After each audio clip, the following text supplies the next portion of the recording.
if you actually look closely at what Mandela and Mbeki, when they were in power, the second president, they actually promoted liberal values through things called the New Economic Partnership for African Development. It was a partnership with the G7 countries to help secure market-friendly sort of policies across Africa and support good governance, generally democratic. So I think all of that carries on, and ultimately Jacob Zuma comes to power.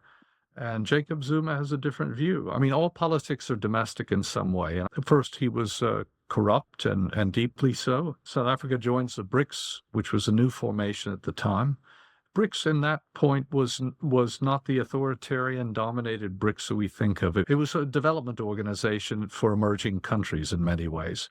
South Africa, Brazil, and India, their only institutional contribution has been the creation of the new development bank. If you were to say at that point what they were, is South African foreign policy was pro-South, pro-African, and in that sometimes opposed to the West.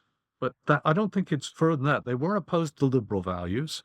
They weren't opposed to the spread of them even. They themselves were engaged in it under Mbeki.